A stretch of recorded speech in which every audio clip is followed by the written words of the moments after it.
One of the biggest things that's ruining a lot of people's lives that people don't want to talk about is their shitty spiritual or religious systems. And in this video, I'm not going to come for any one specific religion or spiritual system or whatever as a whole, because this applies across the board to a lot of different ones. And this is not everybody who does it.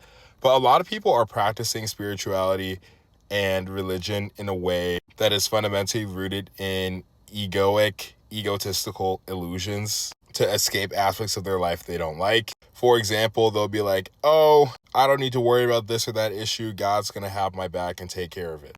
Or instead of feeling a responsibility to be involved in what's going on around them in their community or whatever, they're saying, oh, just leave things to God, whatever. So again, this is people who specifically exhibit these types of mindsets where instead of actually becoming wiser and growing past your ego, which is just a fundamental and important part of reaching a high level of maturity, they're instead actively feeding their ego with delusions. I can't be the bad guy. God is on my side. Justifying whatever behavior they have by saying God will forgive them.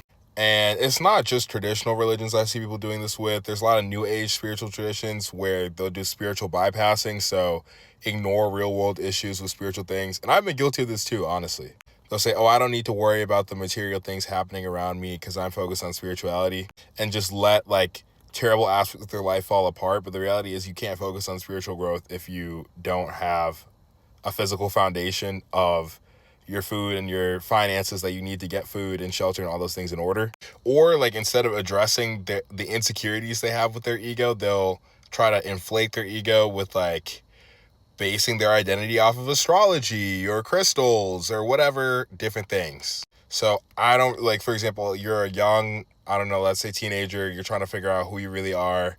And instead of actually doing the hard work of like exploring, observing, feeling uncertain about your identity, etc., you like go look up you're a Virgo and Virgos are really bold, and then you attach your personality and you make that your personality.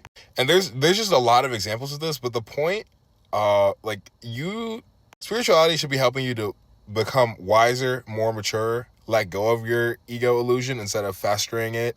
And it should be rooted in practicality.